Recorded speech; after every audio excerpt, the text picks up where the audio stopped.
Beautiful. All right. Welcome to the VGM podcast, where in the time you wait for a 70 plus hour data transfer, you spend that time shedding. Yeah, seriously.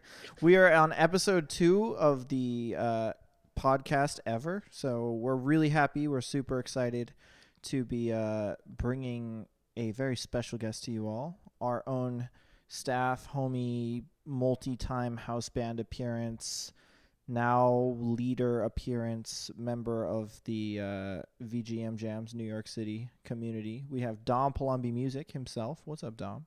What's up, everybody? Yeah, The fellow Jersey cat, man. that's right. You guys, D- I'm outnumbered by Jersey cats right now. Hoorah. Shango and I went to uh, see the. Also, you might notice Shango has a nice audio. I guess we were in person last time, so you wouldn't notice. But we hit Best Buy earlier today, as it were, and checked out the Mario movie as well in the process. yeah, so I'm gonna be real. Going into it, I thought it was gonna be a hot buns, but honestly, like if Yeah, I had to give it like a number score, like it was a solid 7. Solid 7 out of 10, good time. man, I would even push 8.5. Not because I think it's like an Wow. amazing work of cinematography or anything, but like first of all, it looks beautiful, which obviously doesn't make it an incredible film, but like it's just it looks unbelievable. So many like childhood dreams come true, to see all that stuff on the big screen. And I also think that it's not super long, A movie like that doesn't need to be really long. It is what it Yeah, is, and it does what it set out to do perfectly, and I respect that more than a lot of things we see these days. But anyway, it has honestly, our collective stamp of approval. If you haven't seen it, you guys should definitely go check out the new Mario movie in theaters. the Um, last line of the movie literally hit both of us to our core yes, in a way that we yes. did not expect. It Like, literally LOL'd in the theater super hard. It was yeah, great. that I don't even know if I want to say it because No, no, it's no, no. We truly can't spoil it. special. You just have to. If you go, you Yeah, have to wait till the very end. That's all we have to they say. reference a solid chunk of the session. It's crazy. Yeah, I think that was. I understand now what Alex Strong's original point was in Yeah, the Discord. like I don't know. He was just like, yeah, they reference the session. I'm like, what? Yeah, amazing. Anyways, as we said, Dom Palombi joining us from New Jersey. We're really happy to have you today. We know who you are, obviously, but maybe some of the people listening don't know all the ins and outs of the vibe. Though I will say probably a large amount do. But why don't you give us a little backstory on how we met? Maybe the three of us or whatever in different situations. Let's maybe talk a little bit about how we encountered each other for the first time and what our history is. Sounds like a plan, my dudes. First off, hi everyone. My name's Dom Palombi. I'm a professional drummer, composer, arranger, freelance musician, and I run my own funk fusion video game band called Dom Palombi's Game Night. I've been involved in the video game music community now for about 4 or 5 years, and I've been streaming on and off on Twitch for about 4 years. Beautiful. Um, I got into the VGM scene from going to a gaming convention for fun with colleagues from Rutgers back in like 2017. It was PAX East in Boston. Mm. And that experience actually exposed me to bands covering video game music on the main stage over at PAX. I heard about the Super Soul Bros from attending a Magfest jam space that was happening at PAX East at the time. And from going to more conventions and finding out more about this stuff, that was just the tip of the iceberg for me to experience of what more the VGM scene was. The VGM scene, I feel like as a whole, is one of those things where you don't really know it exists until you find something that sparks the curiosity, and that's pretty much what happened for me. When I went to PAX East again in 2018, I reconnected with the Soul Bros, and they told me all about, oh yeah, there's a bunch of other bands that do really really cool stuff like covering video game music, and there's a whole community that exists online. They told me all about how they streamed regularly on Twitch for rehearsals and doing things like that and that sort of thing. So that in itself it inspired me to be curious and see what more was all about it.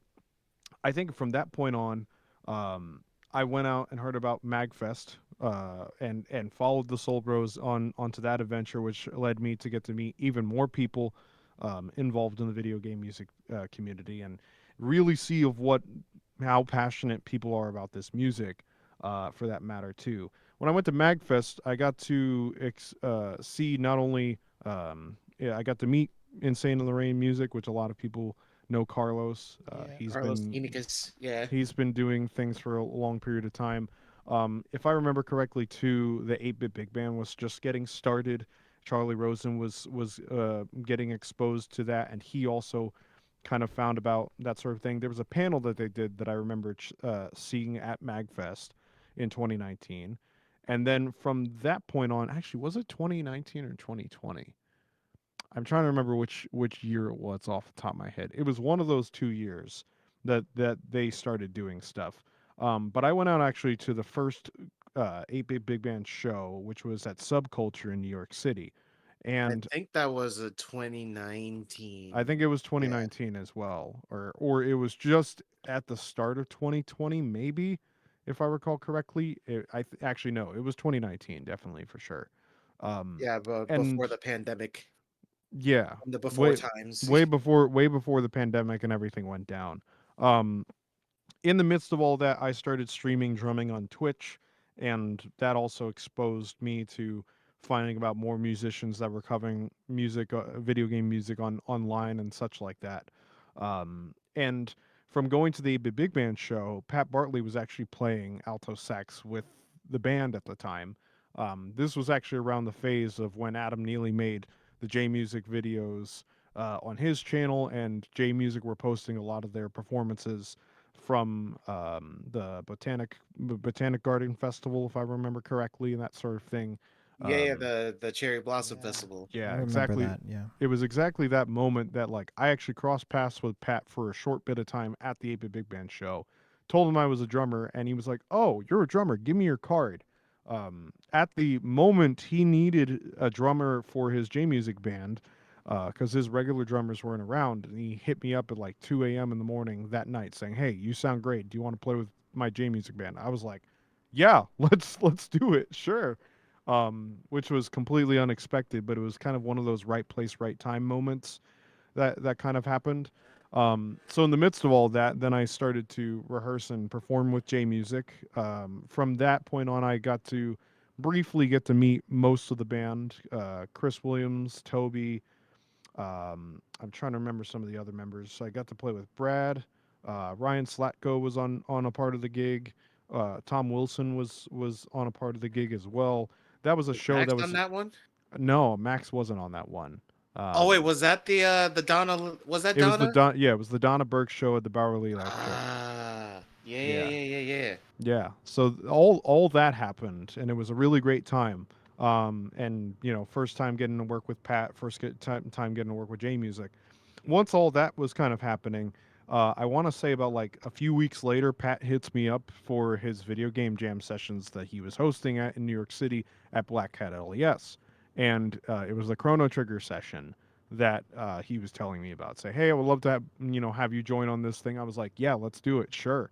And I remember the first time we were rehearsing at Jake Chapman's Yeah. place, That's right. In and Washington that's Heights. Yeah. In Washington Heights, and that was the first time I met Jasper Indeed. and the rest of the cats. That was the origin story. It was that was You that know, was that was the origin story of at least how I met Jasper. There was a lot Yes. more context on like how I just got involved in the VGM community, but for that matter, it's just been always this sense of curiosity for me because I've always played games as a kid growing up, but I never expected of video game music to be a significant part of my life now.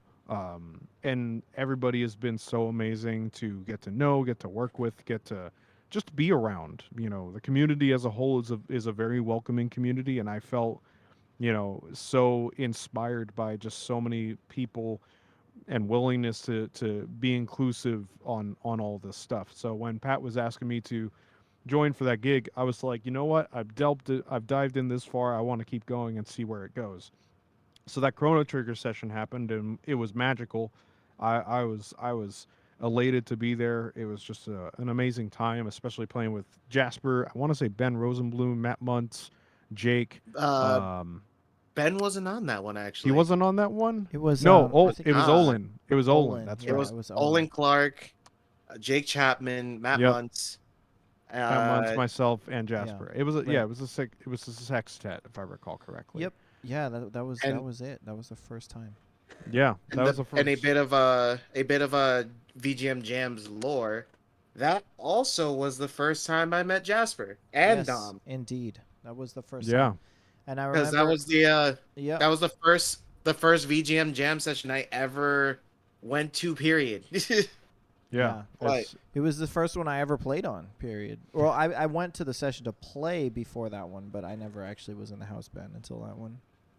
Yeah. No, Yeah. it's been a crazy ride at the very least because for Yep. me at that point in my life I was just like, you That know was what, I'm trying 2018?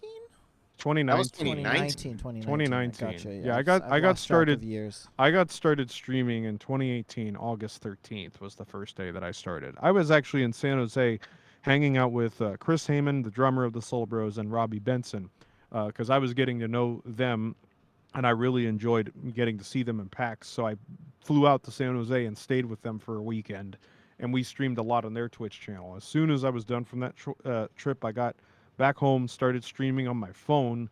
Like the for people Wow. watching the video, the setup I have now is 4 years in the making, which has been For sure. which has been bonkers. this But It's elite so setup advanced now. now. Yeah. it's been crazy for me that like curiosity from going to a convention for fun has led to a completely new career shift or Right. at least a new focus in music that I didn't realize was so Totally. significant at the time. And the jams has been a big part of that too. Ever since the Chrono Trigger session, I was like, okay, I'm not missing any one of these, for that matter. So I made it a part to go out to the session every single month, driving out from Jersey to New York City because Right. I was like, this is some really cool stuff. Yeah. This is a new group of people that I really want to Totally. be around and be a part of, and Heck you yeah. know, yeah, Pat was Yeah. doing some really special stuff on top of that Well, too. I want to actually use this as a segue point for talking about just the whole idea of like jam session, the way that we hosted, and like, like maybe that ties in a little bit to your origins. I know that you went to Rutgers, I believe, right? Yep, So that's like right. you did. I'm assuming your focus was probably on like jazz or something like that, right? Yeah, I got a bachelor's in jazz performance Yeah, on same. drum set at Mason Right. Gross School of the Arts, and Yeah, jazz performance. pretty much from 2016, it was 2012 2016 were my 4 years I went to school. Yeah, Once I got same. out of school, it's just I was kind of on my own. You got kicked you didn't get kicked out, but you graduate, you get Yep, pushed out of school into real life, and you're like, okay, what are we supposed to do now? Um, totally. so I Yeah, had to kind of like figure things out from that point on, right. and I've started to at least go to a few sessions here and there locally in Jersey. I didn't really venture too much to New York City because at the time I didn't really like. I didn't. I was a little adolescent when it came to like venturing out to sessions, unless if Right. there was somebody that I knew that was playing. It was a little intimidating for me to. I was always looking for a Sure. reason to go out to New York City for Yeah, I some kind bet. of session at some point, sometime. Yeah, Mm. I think that's so interesting. That's also like I think something that is very much a trademark of this immediate community too is because we met each other at Black Cat via Pat, or we met each other through other like most of us, at least on the band side of things, are coming from very much more of a jazz background, which Yep. is I think that's again, I'm just shooting in the dark a little bit here, but for me, a lot of the people that I've met, at least after the fact in this community, come from all other walks of music. It's really cool, and I think like the way that we've structured things here, to us, it's like it feels very much like a offshoot of jazz, but like more, I don't know, like with a more modern fan base, a more modern, like not just fan base, but also like people that we know as professional musicians networking with other professional musicians, a lot of the people, at least that I would bring into the community that I met in this community, happen to have some investment in jazz specifically, which Mhm. is interesting because now after doing this session in New York, if you inclusive of Black Cat, but like more so since we started doing it at OS in the last year and a half, like it's really fascinating to me that I would say now the majority of people that come out to the sessions aren't necessarily like fully rooted in jazz, which I think is kind of a really interesting development, and I think it's beautiful. It's a really interesting conglomerate of people from various communities all united by this video game music thing, which is really cool.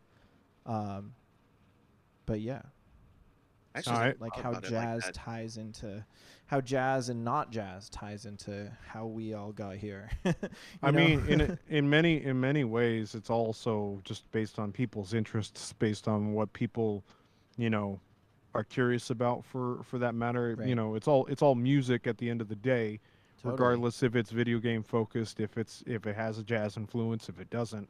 If people like the music that we're trying to do as just as something that we're trying to celebrate essentially, because I think what we are doing is we're celebrating other people's works because of how significant the works are for what context they're being used Right. in.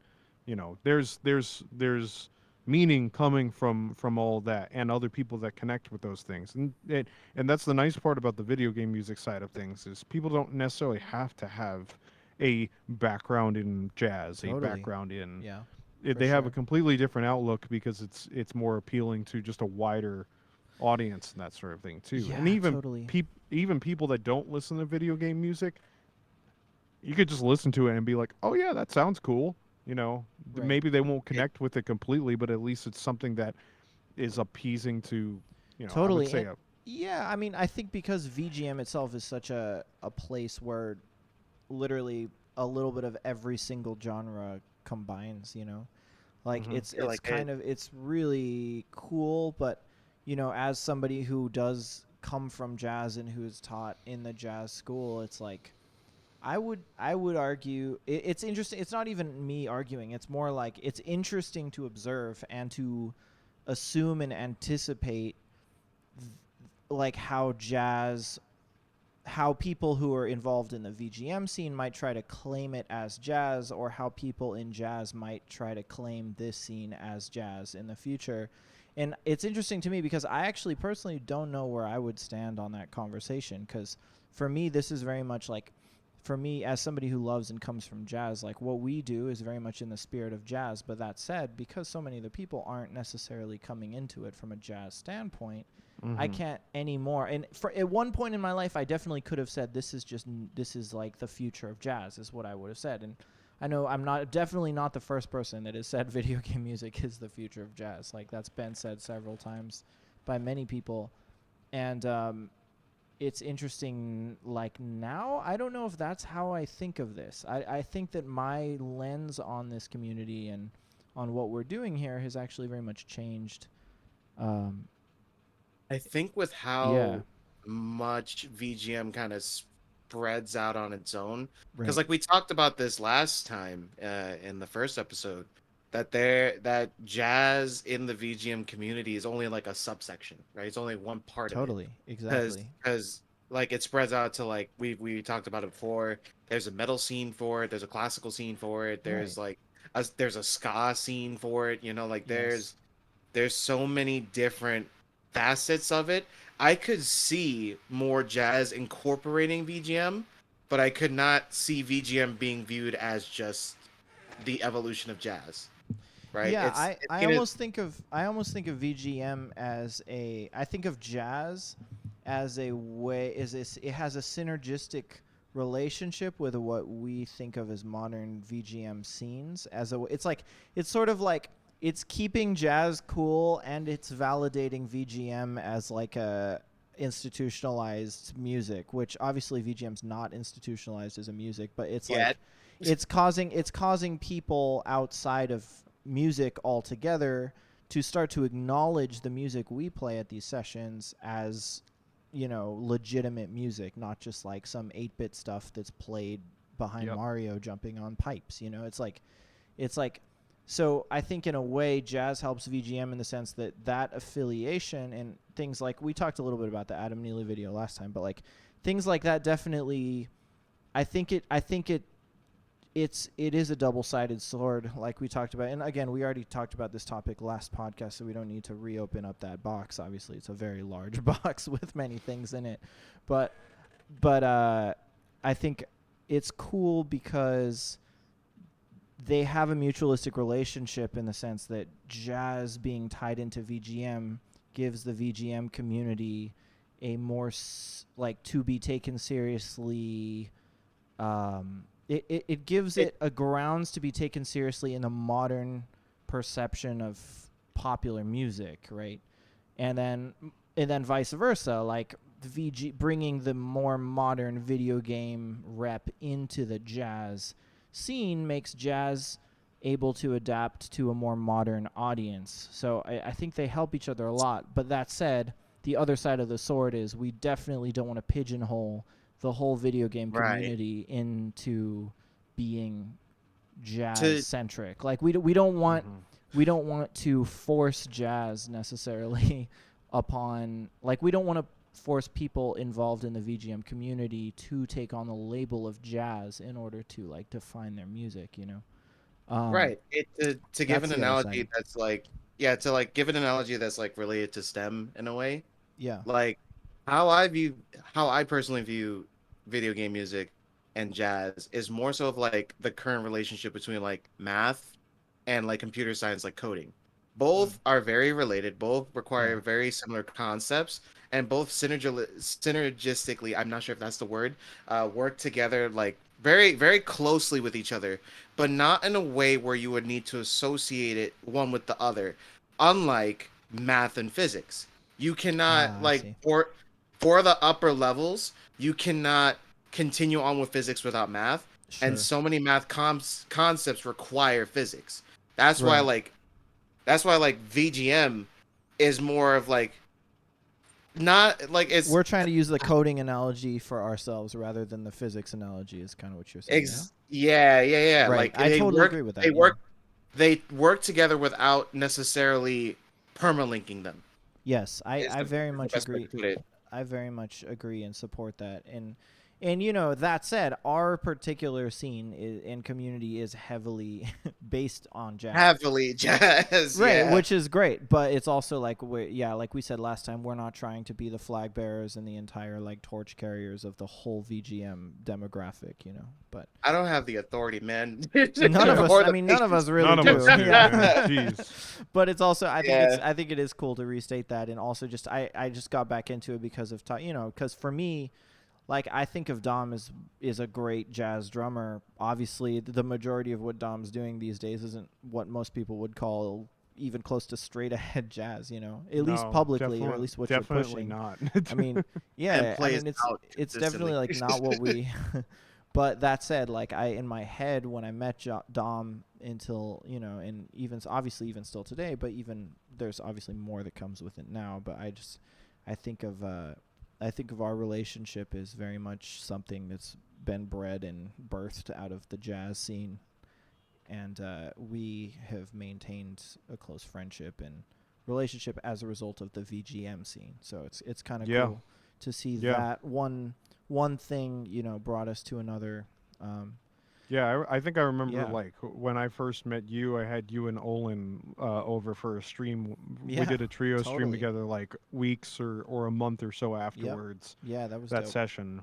And that was like just a good time and that sort of thing. I For sure. felt a certain spark from meeting all the cats at the Black Cat session where I was like, this is a new group of people that I like really want to be around, and it was just something Totally. different that I felt Yeah. just like No, that was absolutely the seeds of what we've grown. But it's also beautiful too because if you went back to that Chrono Trigger session in 2019, and then you fast forward to this month, last month in February at OS, and like, I think it would have been hard for us to believe that was what was in store. You know, I think that's We a had really no we had no idea it would that's that what was it would get what was there going to in happen. Yeah. in 4 years or three, you know, for 3.5 years. That would be the Big shout out for yeah, Pat because of course, he's been a yeah. big conduit of that. No, it's we went from uh we went from having no walking room because of the small space to no walking room because of a yeah, packed totally. house. Yeah, I know. Seriously, can you imagine if Where we tried? Can you imagine if we tried to poll the current numbers at Black oh Cats? God, It would no. just be Oh fire no. department would be knocking on the door. There'd be at least 30 people outside of the windows just Yeah, looking in, just trying to climb over each other, just trying to yeah. listen and stuff like that, man. Oh my Yeah. Oh gosh, my for sure. goodness. Jeez.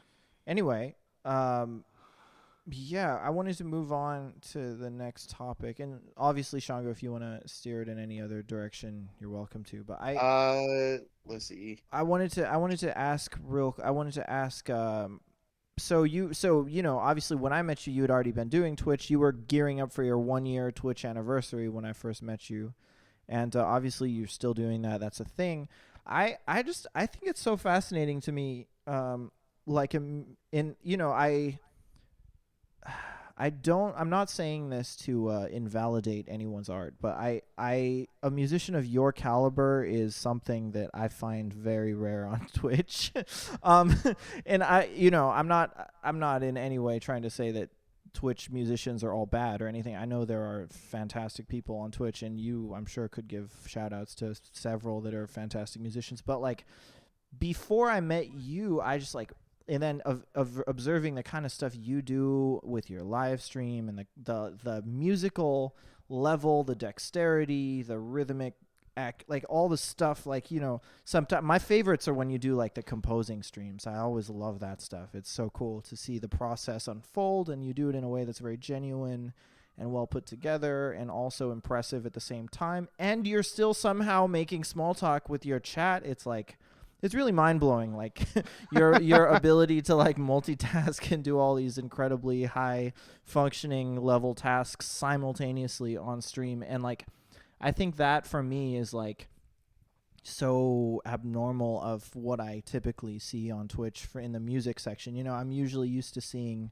someone with a guitar like trying to play and to sing and play in tune to like a song everyone has heard a million times and failing to do that. And like and like I just see Dom Palombi and I'm like, okay, this it completely redefined what I believe the possibilities of a live stream individual could do with music. And I don't know, I'm curious, like, so why Twitch, or how were you able to like, Or I don't know, what like Twitch? what, because I don't. There's no one in my head that came before Dom Palombi with the kind of things you're doing, the integrations, the entertainment. So like, how, like, talk a little bit about that process for you, how you've developed your stream, how you've sort of like decided to use Twitch as an outlet to somehow, and you know, obviously during COVID, like I was streaming constantly. You were there, like all of us were there, like I still never felt like I could actually express myself fully on Twitch, whereas I feel like you are very expressive and you're still able to like kind of like be creative just streaming on Twitch. And Right. I don't know, I'd love to just hear sort of your, from an artistic standpoint strictly. Obviously there's tons of business that goes with it, but I want to hear from a creative standpoint, like how you've been able to use Twitch as a way to express yourself. If anything, the first thing I tell people about Twitch is it's putting on a concert from the comfort of your own home. It's your own creative space that you get to use for essentially whatever you want to do. You know, paying attention to terms of service and making sure that whatever you decide to do is abiding by Right. those you know, regulations for that matter. I saw Twitch as an opportunity to just try stuff out. I never really took it like too seriously at the time. I just got influenced by other people and other bands and other musicians that I discovered that were streaming on Twitch. I think once I got started streaming, I just started playing drums to tracks because I was like, you know Right. what? Let's just see what it has to offer. Let me put up my iPhone, get this Twitch app and start streaming and just see what happens. Sure. And then it was a little bit more of over the years, or at least as I continue to stream more, I started to discover, random people just started coming into my chat saying hi, and I was like, okay, cool, there's people here, great, you know. Yeah. And then I discovered that there was a Twitch drummers community. Like there were about like 10 or 11 other drummers that I discovered over the first year of That's almost streaming as on many as Twitch. jazz drummers. Yeah. Yeah. Well, eventually people were starting to just call me the jazz drummer of Twitch because it was kind Yeah. of it almost felt like big fish in a small pond kind of I scenario bet, with yeah. that regards. I'm But sure. with regards of how Twitch is, first off, a live streaming platform for gamers and creators to, do whatever they're going to do. The just chatting platform, just chatting section is usually one of the most prominent sections when it comes to how many people are going to be watching streamers or uh, content creators for what that matter is. Um, at least for me, it was a lot of trial and error. I also kind of came from a background of when I graduated from college and I started running my first band, the Dom Palombi Project, which was just a bunch of jazz originals, jazz standards, music that I just wanted to play, essentially with my own group. I had a number of gig opportunities that I'd get with my own band, and a few venues were like, "Hey, what's your following like? You're not bringing in enough people in order for us to consider booking you." So I started out looking and sourcing to social media for curating an audience of sorts, but I didn't necessarily expect it to be Twitch at the time. So it was interesting on how streaming, in a way, was something that started to give me a chance to actually figure out more about myself. I learned a lot through the process on how to even get a stream together because there's a number of non musical creative things that you have to learn in order to set up a stream. Having a good audio setup, having Right. a solid computer that's able to handle outputting outputting a stream to the internet. Doesn't need to be the Right. fanciest thing in the world Yeah. for that As matter. long as it doesn't potato. Also, not to As yeah, and also like not to mention. Sorry, I didn't mean to cut you off, but something I just want to add to that is like you also have so many cool like visual like multimedia like integrations into the actual stream that makes the experience as a viewer more engaging too. And it was a lot of it was for us how we've gone as jazz musicians taking things from our inspirations and those that came mm, before us.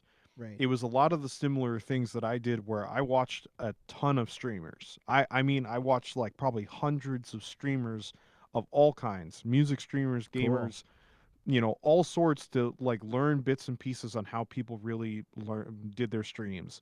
One of my biggest inspirations and one of my good friends, Trevor Gomes, aka 88-bit Music, not the 88-bit Rob Kovacs that a lot of people know, but 88-bit Music exclusively on Twitch. Trevor Gomes was one of the first actual music streams that I discovered, and Oh, I that's remember cool. to this day his stream was when I first found it. He had a jazz trio on Twitch. He's an Wow. amazing pianist. Yeah, yeah, He yeah. he doesn't classify himself as a jazz pianist because he just plays a little bit of everything. Beautiful. We love that. But he had a jazz trio on his stream the first time I discovered him, and I remember that day first commenting and being like, "Holy crap! There's a jazz trio streaming on Twitch. This is the coolest thing that I've ever seen." Cool. I was like, that's Yeah. the stuff that I started to look for, like, okay, what are some really high quality music streams that I would really get hip to?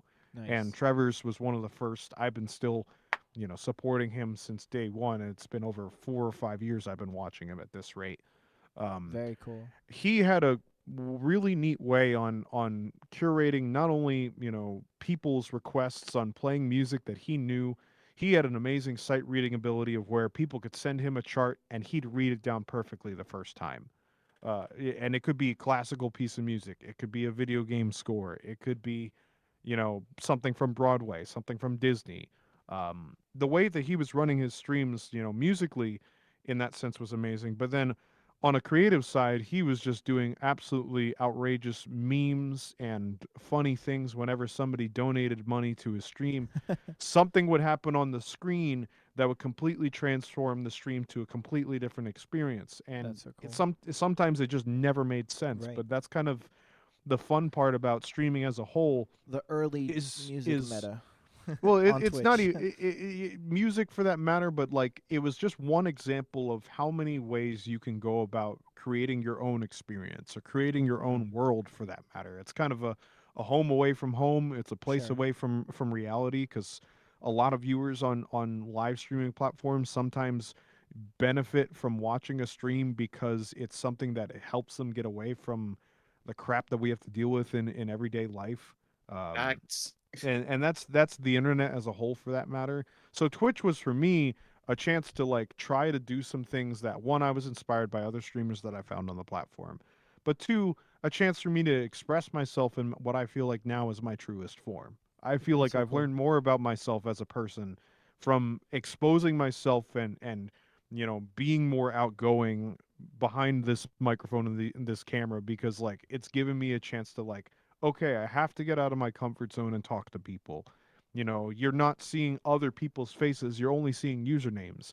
But it's kind of nice because then there's a nice barrier between, there's still everybody that's a human being that's watching is you're still developing some kind of connection and the spirit of what Twitch chat does, the culture behind it Yeah. is it doesn't feel like anywhere else. If you watch a live stream on Facebook, YouTube or other platforms for that matter, it just doesn't feel the same as when you see people saying hi to you on Twitch or getting excited about something new that you're trying to do in the moment. And I think the other thing about Twitch as a matter is I've always thrived about doing things in the moment too. We as jazz musicians, I know Jasper, you and I can really like connect with this, is we thrive off of the interactivity of how we feed off of each other when we're Right. playing together Yeah, for in sure. in in a short span of time. It's the same feelings I get when I'm doing improv, making up compositions completely on the spot for people, or when I'm listening to a video game soundtrack for the very first time and trying to learn it. People are seeing me in an element that I don't normally expose myself to. Sure. So it's a way for me to push my limits a little bit, not only as a musician, but as just like how can I adapt to different situations, or how can I create an experience that people are going to one have fun, two really enjoy, or three just use it as an escapism to get away from stuff. So it's been a big experimentation process. I've taken the ideas of from other Twitch drummers of using the channel point redemption rewards to change camera angles so the viewers feel like the director of a stream. I've taken the alert idea from Trevor, and now I have a thing where if you donate $5 on my stream, the Bill Nye the Science Guy theme goes on. So Or I actually gotta ask you know, about that. I had a quick lore question. yeah. Why Bill Nye the Science Guy for $5? I just wanted something nostalgic that people could like remember from that period of time. It was the first one of the first few ideas that came to my brain of like, why not something that people would recognize or something that people are familiar with a little bit, so it ties into it, and then it's just kind of cascaded out of control. I don't really have any crazy affiliation with science. I mean, I was into science quite a bit when I was in like grade school. In high school, chemistry was like one of my best things that I actually was pretty Wow. good at, I didn't know that about surprisingly. you. I didn't know that about you. Actually, you and I have Well, that in common. I I was I was forget into almost chemistry too. everything about chemistry nowadays, but like during the years of high school when I was in a chemistry class, it was so easy for me to pick up and learn stuff that I Yeah. didn't even study for my final exam. I That's like Ah. cool. we no, know I your alternate career path now. well, I probably if I didn't do music, I'd probably get into something that is like kind of engineering or something Cool. with kind of some kind of tech stuff because Ah, I things was are a bit starting to make sense. I I was see. I was I was really into making at home contraptions and That's stuff so like that cool. as Yeah, a Oh, kid yeah. you're a too. tinkerer. Well, Okay. like one It of the one works. of the, one of the things I did a lot as a kid was I either would like play with Hot Wheels tracks. I have a Marble Maze still today that I built out of Connects that I have not never taken apart. Oh, I that's sick. it's dusty as heck. I need to like clean it up and actually that sort of thing. But I used to take like dominoes and tape like a bunch of stuff together to create some kind of thing. Hence, one of my favorite games back in the day was this game called Return of the Incredible Machine Contraptions. Whoa. And it's a game that is based off of the Ooh. Rube Goldberg concepts. And this game was a PC-ROM game back in 2000. Um, and it's literally a puzzle game where you have to take, household objects and set them in an according way to make it. That was one of the things that like That's so cool. fascinated me a lot. But that's like, Wow, that explains a lot. That also makes sense why, like, I mean, I was a huge tinkerer too, but I mhm. also, that makes sense also why things like TCGs are so interesting too, because it's the whole deck building aspect It's the of deck it, building, like the the tinkering the around. compartments, like kind of Yeah, The resource manifesting. management and all that. right. Very cool. Even manifesting from something from ground up and causing, having some kind of solution for that matter Right. was super fascinating to me. So like, yeah, because Yu-Gi-Oh was also another big part of my childhood. I Right. collected a lot of cards. I asked my parents to buy crazy amount of packs at the time, and I had binders and binders of cards that I used to, I wish I never sold that collection, man. Jeez. We've talked about this before for Yeah, sure, dude. but tying that back to streaming in a way, streaming has just been one of those things where it's an amazing way you can combine a lot of your loves and passions and inspirations and try to see what you can do with it to showcase it to people that are interested in you. That's the biggest thing with anybody that's trying to get into streaming is, you kind of get to work on not only yourself, but you get to showcase something that you're passionate about doing, and there's going to be an audience out there for people to do that. So I've been Nice. lucky over the years with a lot of the friends that I've made on the internet through streaming, through the VGM community, that I've developed a core community of people that have been wanting to support my endeavors over the years. And mainly it's been music because I take streaming seriously at this point, as Right, of course. it's one of many part-time jobs that I do. Yeah, I totally. haven't I've not been streaming as much lately because I've been going through so many things in the last few weeks, but to look back that I've been streaming on Twitch for 4 years, I can't believe it, in all honesty, of Right. how fast that time has flown. I But a know. lot It is feels like just yesterday you were like, I'm about to celebrate my 1 year anniversary stream. But I also, that also feels like a million years ago too now. it really It's really does. interesting. It really Time is a feels like wormhole it at really this feels like a point. long time since I've gotten started with any of this stuff, Right. and that's why I still am shocked to think, had I gone to a convention with friends, I wouldn't be here having this conversation with all y'all right now. That's awesome. You know, the streaming in the VGM community as a whole has done a lot for me personally, to just like give me a chance to try to do something cool. Beautiful. And that's kind of been my mission, still is I just want to keep doing more cool things that I'm passionate about. Yeah. Love it. Amen to that for sure. Yeah. We have like two more points I want to get through, and then maybe we'll do it. We had some viewer questions come in today when we announced that we were going to have you on, so maybe we'll pick a couple of those and we'll wrap it up after that. But um, I wanted to, and obviously, Shango, if you want to add a question or something, and you have something you want to ask Dom, please dive in. But the notes that we made earlier, one of the things I was gonna ask is what are your, well, I guess I should ask the first thing first. Obviously a huge part of what you've been working on in the last couple of years has been this game night project, which I think also really ties into what you were saying earlier. I almost brought it up then, but I wanted to hear the rest of your story. But like the idea, like you were talking about, being able to express so many different things on Twitch as a streamer, being able to do, like, seeing, like, you're someone who's been able to see the value in like interacting with an audience, and just the reason why we play music rather than just the music itself, which I think is a really valuable and admirable quality that I think a lot of musicians, I don't want to say lack, but I think you are more in touch with that than a lot of people, and that's one of the reasons I always respect you as a musician, because I feel like the why. I tell this to my students all the time when I'm teaching saxophone. Like, okay, you play this, you can play this, but you need to start asking yourself why. Like, once you get to a certain technical threshold where you can play things on the instrument, you need to start answering the why should I play this? Why do I, which in the more whys you answer, the more fleshed out your concept becomes as an improviser, as a composer, as any creative. But yeah, so Game Night is your album that I made a cameo on for a track. But I also, among so many other great, fantastic musicians, both prominent in the VGM community and various other, musical facets. Like I know that you got Ryan Slatko on there. You have Adam Neely. You have Charlie Rosen. You got Pat. You got all these amazing cats to play on Game Night. Dave Pollock. So like, tell us a little bit about. And I don't maybe like just try and give like the summary and stuff. I don't want to like.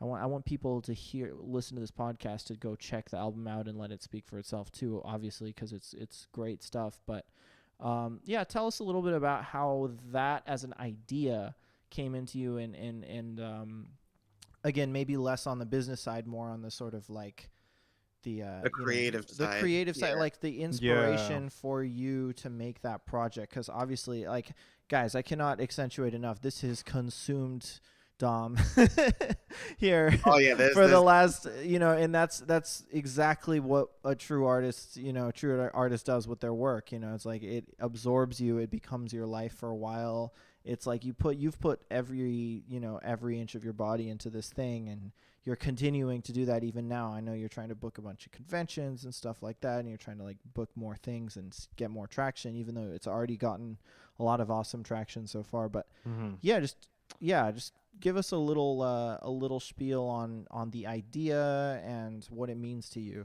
So game night originated from kind of a multitude of things that have happened to me in my last, let's say, 2 or 3 years or so. Um, Essentially, first off, having casual game nights with friends was one of my absolute favorite things to do besides performing and doing music full time and that sort of thing. Having, outside outlets that are not related to our creative endeavors, I feel like is something that we all need to have For sure. to keep ourselves sane in Such some a good. ways. And Yes, I yes, have yes. my core friend group of colleagues of mine and friends of theirs was people I started to hang out with before I went to all those conventions and going to PAX mainly. Was we had a group of friends that started playing Dungeons and Dragons pretty regularly, or just casual tabletop nights, just to hang out and just have a good time. They were a bunch of really great friends that I still hang out with today. Not as often as we used to because everybody's lives has been uh, busier, just with the times for that matter. But I still track back to this core friend group of mine as one of the big conduits for this. It also was from a lot of influence that I've gained from all of my other creative friends that have been heavily involved in the VGM community.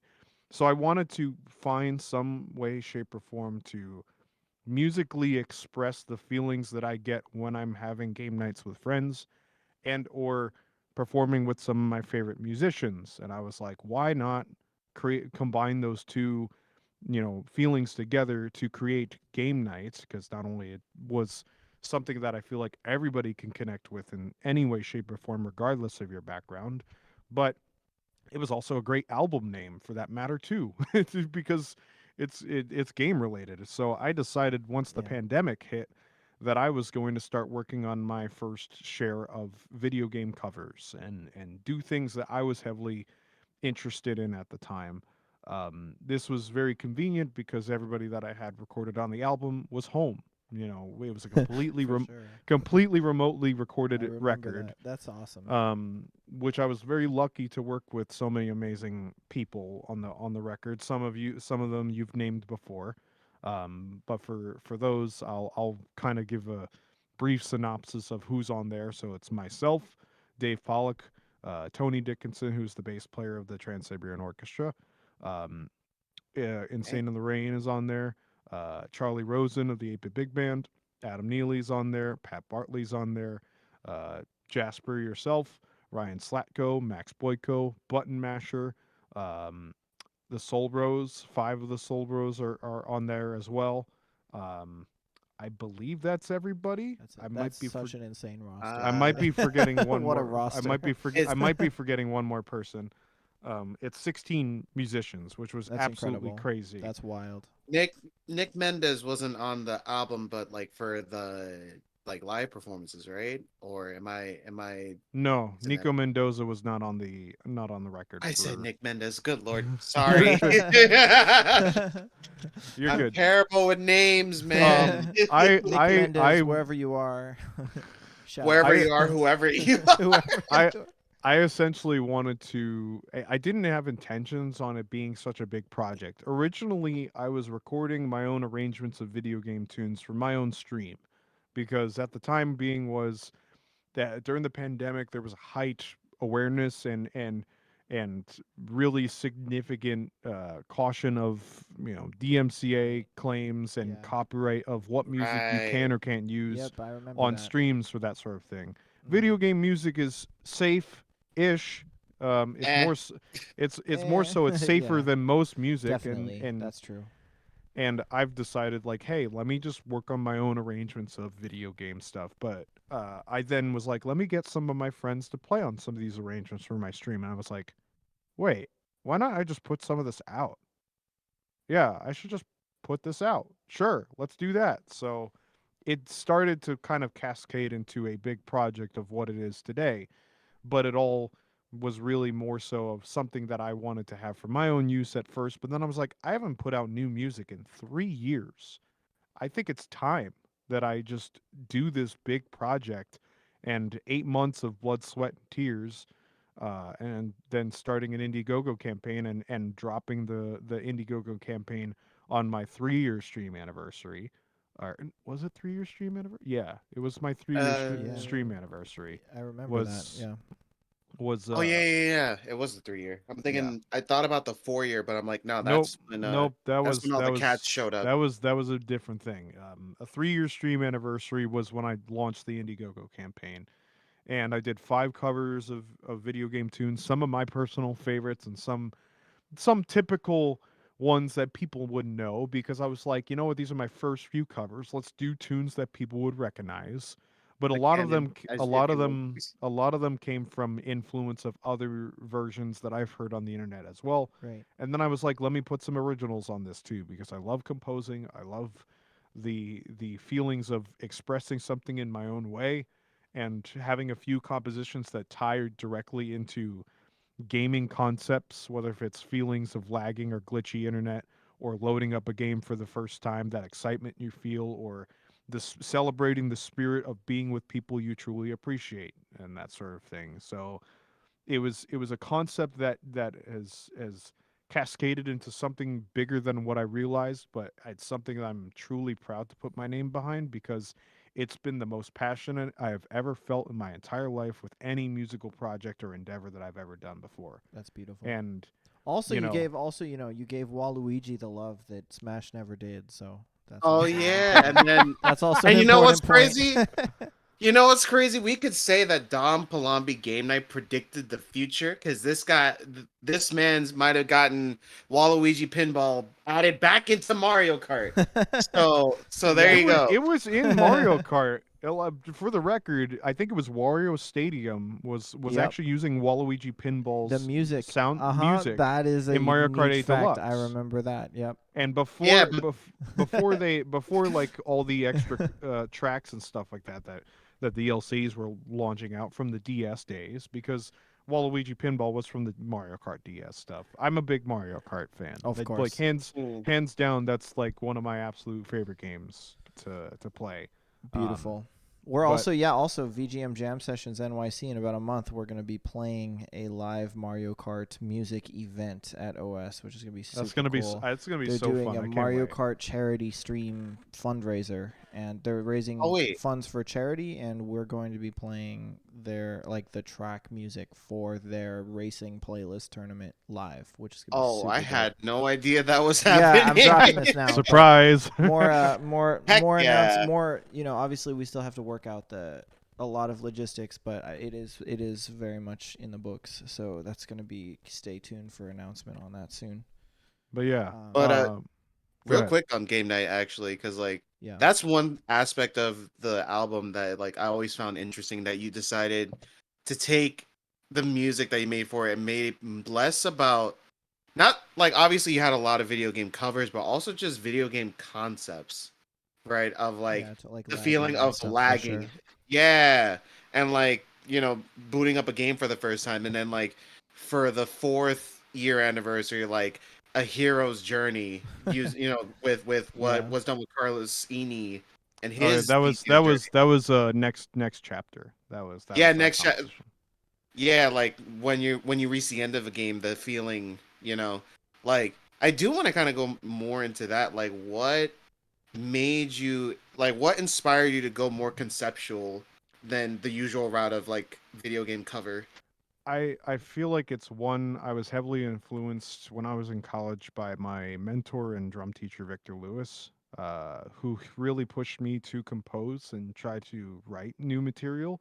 That I wanted to do something a little bit different than just only do covers. I didn't want to necessarily be just seen as a video game cover artist, and I knew I had capabilities to express myself in different ways. And I wanted to really tie in the feelings of game nights, because I feel like it's just one of those things that maybe not everybody regularly thinks about, those kinds of things Right, that happen on a day-to-day basis, or when you're Totally. in the moment just doing these, when we're kind of in the zone of just participating in these kinds of events, you don't think about, picking up a pair of dice and rolling them on the table. You just do the thing because, oh, it's your turn. You're supposed to go. We're playing Monopoly. You have to pass go in order to stay alive. Otherwise, if you drop on this person's hotel space, you're probably going to be bankrupt and out of Oh, the I game. hate Monopoly. uh I I You was it know, I was just gives me about to say, so like, many flashbacks, dude. I'm sorry, like No, but no, it's fine. just make Monopoly's a the jazz worst, dude. grunge. Just it's make like a jazz grunge Yeah. song called Rage Quit to express the A anger. there. jazz grunge. That's No, but I love that though because I think that's such a valuable like you've integrated that really it's well. It's very clear it's that something it's something interesting that goes that it's really a curiosity spark in my brain that's like, oh, there's some really untapped yeah, cool potential to see totally. what feelings do I get when I'm having a game night, and how can I express these feelings in a musical Right. way. As an Sure. artist, we have our ability to express ourselves in any kind of, you know any kind of way in that particular sense. So I guess it was just in the moments of like coming up with tunes like these. It was Yeah, just like, oh, I wonder how it feels like to write. One of my tracks off the album Win or Lose, We're Still Friends is probably totally. one of my favorites, because that tune is more representative of a message. Right. You're getting a chance to be around people that you appreciate. And that's for whether if you're spending it with a game night or playing with a group of musicians you truly love being around. It's kind of more so of a reminder for that sense. I guess it's just like, I don't know what it is, but I love the concept and the idea, and it makes me like, my brain's just like kind of is like, what else is there that I could try to experiment and try and see. I'm still searching for, what other fun gaming concepts or ideas that I could express in musical ways that people haven't seen before. Because I also am like thinking, hey, it'd be cool if some of these tunes were used in video games in the future. That. I would.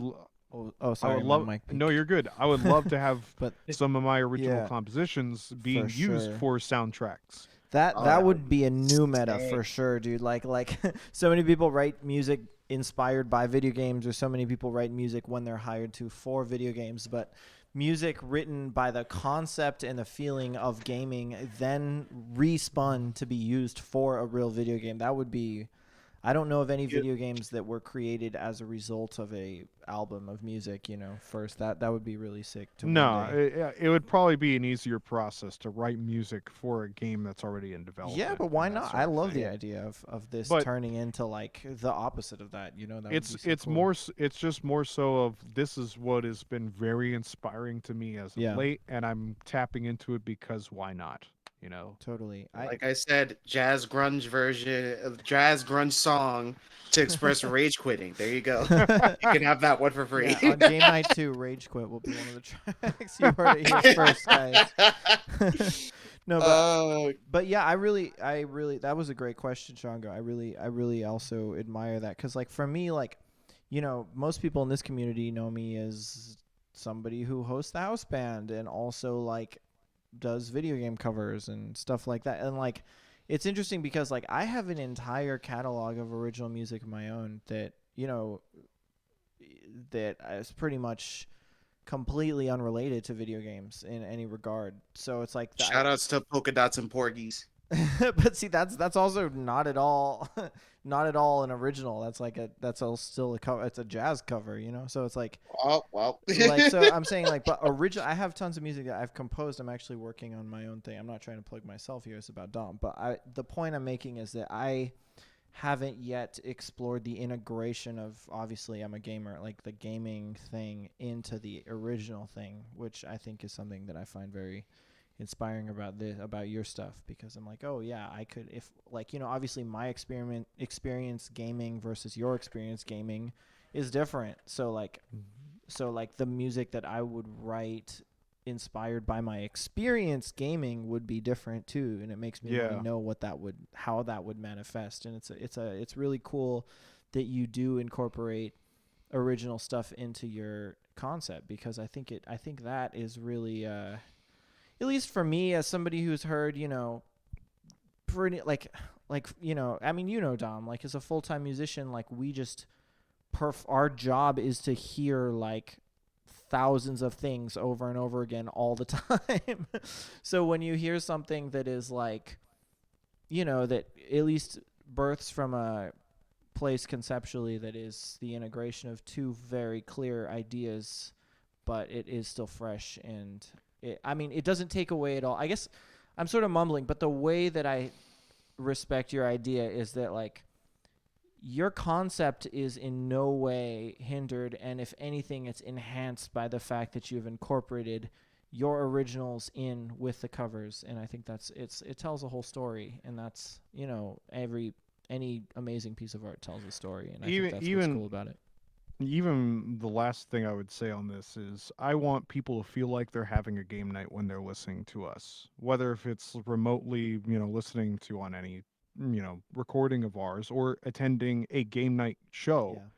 I want people to feel like they're having a game night when they're embodying it, because that's like kind of the whole spirit of why we do what we do as human beings. We like being around people, we like celebrating, the essence of camaraderie and just kind of having this togetherness. Beautiful. And using video game music as a conduit of that, I feel like is a perfect harmony for all of it, as that matters. So all right, so everybody definitely if you're listening to this, if you have a game night on your calendar, if you have your friends, your homies coming over to play some games, video or board, any kind of games, you know what album to put on for ambiance. You know what album to play. And make sure that you get it on Bandcamp Fridays. Yes, make sure you support the artist as well.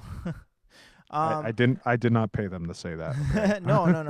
We want you. We want to bring the spoils to Dom. Anyway, we want to make sure that there are no criminal rates. All right, non-criminal rates always. Non-criminal rates apply to everybody. Yes, we that is one of our mantras here at VGM Jam Sessions NYC, is that to pay musicians non-criminal rates to do this kind of stuff. Okay, so are you down to answer a few questions people asked before we wrap it up here? Yeah, let's do it. Okay. All right, I got. You want to read some the first one, Chandra? You got the first one. Yeah. So we'll start off with some Discord questions from the members of our Discord. You can check out our Discord at our link tree, linktr.ee. It'll all be in the VGM Jam Sessions NYC. It'll be all the links will be in the description of the video, as well as Dom's social. So if you need to find any of that stuff, just click on the description of the video and follow everything, list everything, do it all. Anyway, back to questions. So the first question comes from Shuba. Dom, how do you find a balance for yourself while working on projects in very seemingly different areas of music? You do jazz, VGM, funk, pop, and I heard that lo-fi too you played on. I mean, I think I can speak for a little bit on Jasper's behalf as having a background as a session musician, essentially. Even going on the point of Pat Barley made a good video about being an artist versus being a working musician. Um, it's kind of the mentality of I am ultimately trying to do music as my life full time, and I've just been very lucky to get involved with so many different circles of life outside of the VGM scene, more so VGM nowadays.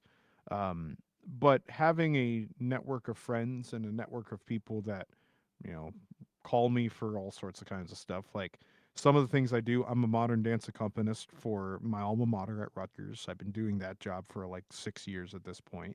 I got it as soon as I was out of school, and that's been fun because I get paid to improvise playing drum beats and play piano for yoga classes essentially and that sort of thing. And it's super fun and experimental.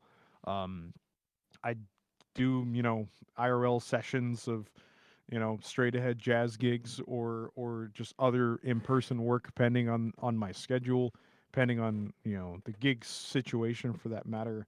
And then it's kind of just finding a balance between between these worlds. I feel like I live two different worlds nowadays, where I live an in person life and an internet life, and trying to find harmony between those two definitely is a challenging thing to cope with. I don't know how many people can relate with me as I'm trying to, not only be I an for artist sure. but I for also sure being a relate. work but also being a working musician, Yep. where the two worlds collide a lot of the Very time much too. so. Yep. And I don't know. I guess it's just been my circles have changed a lot, but it's also been a number of I've been making sure that if there's people that I want to be around slash people I want to, you know, work with, collaborate with, or just get to know, I make the time to invest in those people's time for that matter as well. For sure. Going to a lot of the conventions I've been going to, the PAXs, the MagFest, VGM Con, mainly those three cons over the years has been a big stepping point for me to get to be around so many amazing people that just work in the video game music industry for that matter too. Yeah. Um, It's also so such a surreal feeling too, and you've probably experienced this several times, but it's such an amazing feeling to like do something musically, do something you care about, and then end up at a place that you would just also just love to be at as a result. I think that's yeah, such a beautiful thing. Like, I remember too, like I've had the opportunity to play at Super Smash Con a few times. It's like, wait, somehow like playing jazz. I love Super Smash Brothers, as you guys and most people know who know me. Like being at Smash Con, looking around, being like, how did playing music allow me to end up at this place? And that's just like such a incredible feeling. It's like you doing your thing, playing drums, following the path that you followed also has allowed you to like go to these amazing like events, that would be fun under any circumstances for you. So it's like I think that's such a really cool thing. it's just been really awesome to Yeah. kind of find something different that has been a big Yes. transformative experience for me. and Totally. and I always try to challenge myself on what more can I do, or what more am I you know interested in these Yeah. kinds of worlds. Last year I got game night, I got to play at VGM Con, and that was like one of the coolest shows that I've ever gotten to do with the band. That was the second time the band has performed ever. For that matter, we're going to be at VGM Con this coming weekend, which is really exciting again. And I did, it's like again, I didn't expect to be running my own video game funk fusion band now Right. after so many years, but it's been like the coolest experiences to kind of thrive off of for that matter too. Um, Cool. I didn't know drumming would lead to all up to that. Amazing. Let's get the next question. These two are sort of related, but it's kind of a two-parter. The one that I'll say, this is from Mark, and Mark says, "What kind of considerations go into setting up jams like these, and then keeping things running smoothly?" Which I think we can all answer, but all three of Yeah. us can definitely help answer that. But also, like, what is your process Dom, when you hit up a venue or something, like what do you try to do when you hit up a venue or con or something? Like what is generally your um, like game plan? Ironic to no pun intended. Hot Dom So Palombi's yeah, like game plan. what is your game plan when it comes to like trying to find opportunities and to scout places and like how do you approach a venue? I mean, I can say something about this too, but Right. yeah, the question is for you. So what do you like to do when you find a place you want to play at, and like how do you communicate with them? I feel like what I've learned, at least nowadays over the years, it's really important that you're a part of a community. You're within a circle of people that will know who you are. It's like the world as it is today revolves around a lot of who you know and that sort of thing. But it's also the sense of not having a mindset of hunting for gigs. You know, it's Yeah, one thing to hustle. It's one thing to be interested in playing for stuff. And this was actually something I struggled with a lot when I was first getting gigs with my own band. I was hungry just to get work because people weren't calling me for sideman stuff, or I wasn't in a lot of people's circles to get regularly called for gigs all the time. So I tried to make a lot of it happen myself. And I was like, I used to cold call restaurants and venues local in New Jersey or New York just to find out who would be booking for bands and that sort of thing if they were relatively interested in any kind of music, for that matter. So if it's dependent on the cons slash venues, I think it's more so of go to the cons and venues and just experience it first. You know, don't go into it yeah, as a mindset of you're trying to get a gig, right, because totally, yeah, it's one of those things where people are going to know if you're looking to just get a gig out of absolutely, something. People are going to see it by the way yep. you treat how treat others with that kind of mindset. This is such good and advice. and that's something I'm still trying to be better at Yep, nowadays, where I it's just yeah, want to make genuine connections with people.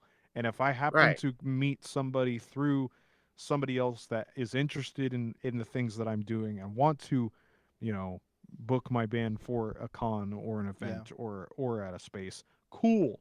It's more so of like, don't don't walk into a place expecting to get something. Don't yes. expect anything, and for that matter.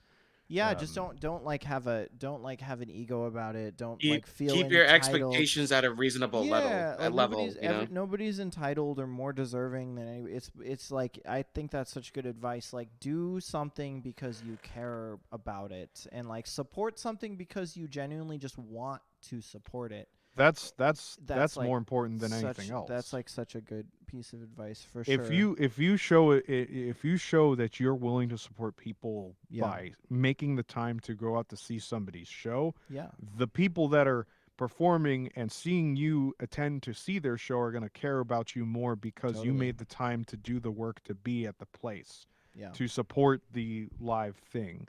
That's the work that not as many people are willing to do nowadays. When Totally. people wonder of how did this person get to play with this person? Well, it's Right. because you didn't see the amount of time and effort or months or years they put in Yeah. to Right. I actually, also think you it's know. yeah, totally. I also think it's really important though, like as a side note to that, to just be upfront, like Yep. with these people, like like be like first and foremost, it was awesome to support. It was great to be there. Like if I like for example, if I'm going up to somebody who I look up to, like musically or otherwise, I'm just like so great. Like it was genuinely like great to hear this person play. Be happy that I got the experience to like be in that environment, but also like don't be afraid to like shoot your shot, with somebody that like if you want something or do something, just be straightforward about it. Obviously don't be like overly pushy or don't be obnoxious, and if obviously always observe somebody's comfort level to the best of your ability. Like if you've asked them the same question 9 times and nothing has Right. resulted Like, and they start to like be wary of you, then obviously like okay, maybe move on to the next person. But Yeah. like but in general, like I don't think there's anything wrong with going up to somebody and be like, "Hey, I'm a big fan. Like I would love to like play with you one day, or like I would love to play at this venue one day, or like just like I think it's cool to be upfront too. Like But I think obviously, that's how I literally ended up as staff, is just like help, like coming to the sessions like as a, yeah, as for a, I sure. guess, a bystander or like a viewer or just like enjoyer of the jam, Yeah, I mean, and just wanting to sure. Yeah, and like play. I'm like, oh, dude, Richard is always here. Like Shango is down 100% to like support this community, and not only just talks, also does the work to like back it up, and like it's like, okay, whatever moving forward decisions are made, like I want to make sure that. Like also you're a smart dude. I'm like I want to like consult. I feel like it's important to like make these decisions together because you've invested all this time and all this energy because it's coming from a genuine place. And like also same for me, like I've definitely done the same thing with other bands and gigs that I've played with too. It's like I've definitely gone up to the people and like just like not been afraid. It's hard sometimes obviously, but like not being afraid to like express your enthusiasm is important. you know Yeah, there's a people person aspect of it that you gotta like yeah, but indulge also in order to balancing. make that connect. Yeah, Yeah, like like balancing your that. intuition on your read on somebody, but also like showing the genuine appreciation you have for whatever it is. Just being a good person and appreciating the people that you're wanting to Yes. be around more so. And It's have some self-awareness. Yeah. For sure. Have some self-awareness. All For right. the first part of the question, before we get too far off, the considerations that go into setting up the jam sessions. Yeah. mhm. I I I if guess do you mind? I kind of want to like return back to that because there's also a question about gem etiquette. So if we can like loop those things into one, I think it would be better than trying to address yeah, them separately. Just I was because actually jam etiquette is yeah, also kind of the same as like making sure jam sessions run smoothly. yeah, I Um, was kind of thinking those would be like a yeah, package question. yeah. Let's do it. Yeah. So this is also this is from Mark and also from Sage, just on the general ideas of keeping sessions run smoothly. Sorry. Go ahead. Oh no, so I guess like on a preparation standpoint, when it comes to the house band, of course, whoever's hosting, gathers the cats, gathers the people that would be available slash down to jam, and then they make the house band set. But in terms of like staff and in terms of like organization, consistent communication with the venue is like one of the most important things. Yep. 'Cause especially given as of recent, Yes, for with sure. attendance, Yeah. Yeah. like Yeah. making sure everything is set up properly, making sure that on the night of, right, keeping consistent communication with the staff, Yep. right, making sure everything is all right, making sure everything is at a consistent level, Exactly. Totally. You want to and make like, sure that the venue staff feels like they're being heard and that they're like you want to make sure that they're cool and you want to make sure that you're upfront with them about your how you feel. Like you want to have as much consistent communication exactly like you just said with the venue and also over time communication. Like don't just like bug a venue every week for a gig and then like get the gig and then just ghost them after that because you got your gig. It's like maintain that relationship. Like go maybe show up to the venue and see some other events. Like I go to OS and like support their venue every Wednesday to play Smash, even when I'm like even when I know I'm just gonna get doubly limbed from a tournament. Like it's fine. Like it's to support the communities that also use that venue that you share that space with. Like make an effort to like give back what you get. It sounds really obvious, but I right, think it's just important to always think about that outside of just necessarily a person to person level. Think of it to person to venue level. Like your space, the spaces that you inhabit and co-inhabit with other people are as important as those people. So it's like yeah, you got it's to like maintain those it's connections for sure. yeah, like maintain those connections, and also like communication as a Yeah, whole totally. is kind of what holds it down together, because like of course you got to communicate with the venue and the staff, Yeah. but also amongst the staff themselves, figuring out procedure of like how to Right. handle a certain size of the event, when it Yeah. comes to like setting up the jam, or when it comes to Yeah. dealing with like even stuff Also like like dealing with the door. know your draw too. Like if you don't think you're going to book 50, like if you don't think 50 or 40 or 30 people are going to come out, don't book a venue that seats 300 people. You know what I mean? That's like just not It's Right, like that. unreal. It's not gonna make you're not gonna be happy because it's gonna feel like you're playing to an empty crowd. The venue's not gonna be happy because you're not bringing them people.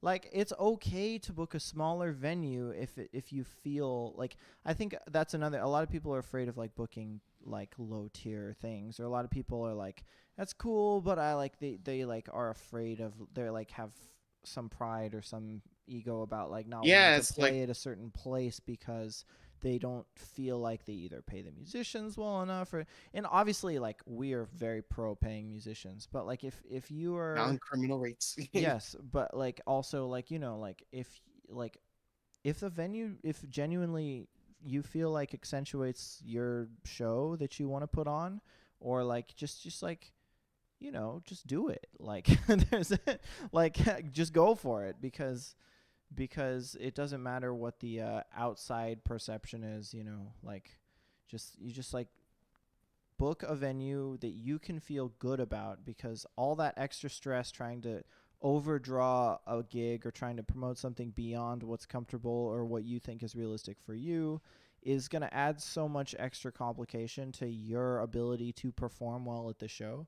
So like I've done this so many times where I've like overextended to promote a show, and then as a result lost focus of the actual music that I'm trying to present.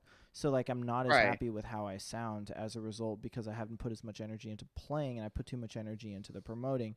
So I like really try to make a point to book venues now where I feel like I can put the energy into the music I'm trying to play there that the music deserves, and also not upset the venue, So like, yeah, maybe if I really hustled, I could book a venue and try to pull 100 people for like my own. I'm talking about VGM now at this point, but like I could Right. pull more X amount of people. But if I like went to the effort to try and hustle 100 people out for a gig, I don't think I would be able to also put the effort into the music that I was trying to showcase there to make it up to par to what I would hold myself to the standard of.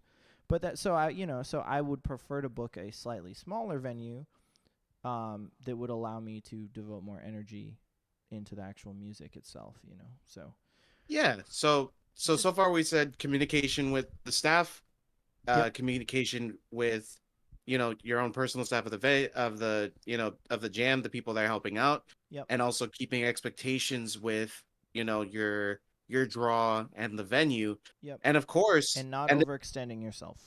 Mhm. and of course not overextending yourself, because Yeah. Jesus Christ, can it get overwhelming? Like, Yeah, as much fun for as the sure. jam sessions are, at the end of the day, it is work.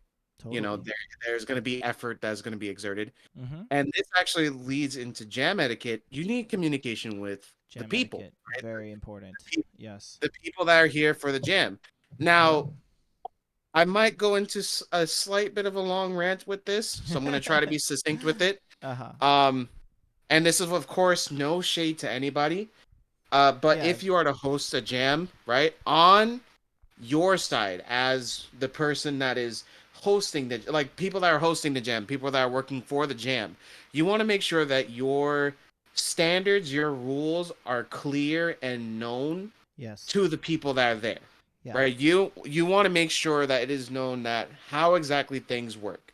Right? Yeah. And we've, on our side of things, like I put it, in the rules section of the Discord, I put it on the Twitter, right? Even put it on like the Instagram, like what exactly and how exactly our sessions are run. Not only with like how the jams are run, but also with the real books and what we provide and our policy on, like things like bringing in your own charts, right? We're very transparent about it, and that transparency is important Yeah. because it all, laying this expectation out can lay out also the etiquette expected of the people that are there for jamming. And this is where jam etiquette comes in. Do not have a certain expectation based on another jam, because every other jam session is going to have their own rules, their Yep. own style, their own feel, Yeah. right? Very much so. Like, not every jam session is going to have books at the ready, are going to have a certain resource at the ready, right? There are majority of the jazz jam sessions that I've gone to have had, and pardon my French, jack shit. And Yeah. you have to go in basically blind off the top of your head and pray to God everyone else gets it, right? You have to know the tunes, Meanwhile, and sometimes if you try to pull out the music, people will give you dirty looks too. Like, yeah, like they'll yeah, vibe that check can you happen. hard. But also, that's not every jazz jam. Like, there are jazz jams too, aka here's a shameless plug for the one tomorrow that I'm running, that will now ideally be every Wednesday, weather permit. But like, yeah, like, I don't care if you read off a real book. I care that the music is prioritized. Like I would rather somebody be reading a song and having a good time than like stressed out and like feeling like they have to prove something to literally no one. Like, you know what I mean? Like it's so true. Every jam has its own climate socially, policy wise, and just quite literally and spatially too. Like, if you're like a double neck shred guitarist, like don't expect every amp to have like a 4 coil Fender amp there just for you to use, like Right, like like depending on the amount of people that are there, depending on yeah, the repertoire that is available, depending on whatever factor there may be, there yeah, may be factors that, could limit things such as like, oh, the available resources that we have on hand, yep, or the amount of solos that you may be able to take on a song, totally, depending on the number of people, yeah, like have when I say have self-awareness, that's also what I mean. Have awareness of the session that you're in and yeah, make like an educated guess of like, okay, this right, will work this way. Let me prepare for it. yeah, It's not so much like it's kind of like how you said with trying to book a venue. Don't expect to get it just by going in. right, There's extra things that go along with it yeah, that you need to take account for. So when it comes to like basic jam session etiquette, find out the vibe, find out how they work things, and adapt. Because if you don't adapt, that's where you get vibe checked, and that's yeah, where just it's read not the fun yeah, anymore. just read the room is the bottom line, which I know is easier Have said than done, self-awareness. but yeah, self-awareness. Yes. Anyway, the yeah, also yeah, another thing like for us specific, like something specific to us that we should what I think it's worth making clear here, and I want to say this so that Shango doesn't have to, because Shango has put so much time and effort into making these books what they are. Like, if you're going to come to the session and call a song that's not in any of the books, like have the chart printed, like have the chart at least ready to hand to people, because you know what I Yeah, mean? like Like you can't I like I don't have no problem with people bringing in charts. yeah, You are we are more than all welcome super to. into the idea of people bringing in charts. Perfect example. Last session, last week, John Bowler brought in an awesome Fire Emblem chart, and I've never heard of it. Most of us have never heard of it, but he had very clear, very impeccably written charts, and they were transposed. And there was also, he brought these charts in to accommodate a singer that was a friend of his, and also like wanted to participate in the jam, which was super cool. And we love that. We love getting more people inclusively involved into the jam in Hint, hint. That's any how more tunes shape get and added to form. the book. Exactly. Exactly. And like if that song wants to be called again, then that it will get inevitably added to the book, over time. So it's like like that's a great example of like if there's a specific VGM chart that you want to play at the session, by all means, we encourage you to print it and bring it and see if people are down, because that's awesome. That grows our rep, that grows our community. Don't just be like, oh, I don't have a chart, but it's on VG lead sheets. Like, can we just pull it up on all the tablet? No, like the reason we have the books is to streamline the process of the jam session so everybody gets a chance to play. Another note on that, if you've played on 3 or 4 songs, please don't take 10 choruses on the 5th song that you've played on. It doesn't matter if nobody else is playing your instrument. It's about the time that you're taking with your playing. I think it's really important to be considerate, and like you said, have self-awareness. Like, be considerate with the amount of time you are taking, because we can't be there all night, right? The venue closes at a certain point. I can't ask my Right. house band to be there past a certain point without paying them more, which we can't afford. So like I want to make it very clear that we want everybody to be accommodated. We want everybody to feel like they can, And that's play and and express that's the themselves like and, the and hang out. But that's the bottom line. But also, like, please be considerate. and it's, we're not saying this because people haven't been. Honestly, 90%, 99% of our experiences at this session have been overwhelmingly positive, and you all are really awesome. It's just, I think it's important it needs to be said that, yeah, like we want everybody to be happy, but obviously logistically, like it requires flexibility on both ends, right? Like I don't want to hear Right. Bomb on Battlefield every month. Like no, I don't, truthfully. I love that song. I respect it, and that song is very much a part of the VGM canon, I dare say.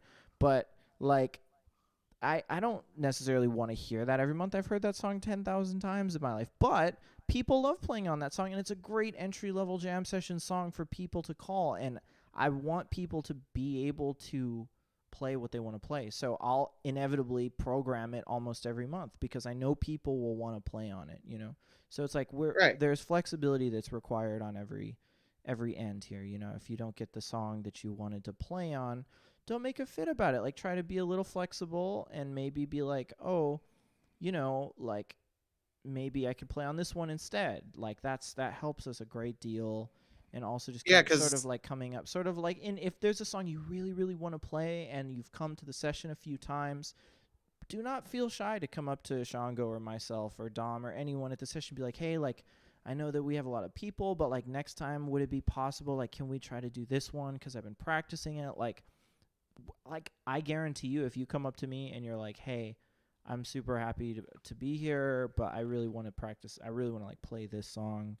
I've been working on it. Like I'm 99% of the time, provided it's not like an epic, impossible song in G sharp major to, you know, like it's not going to be readable or practical. Like 99% of the time, I'm going to be like, wow, this person really cares.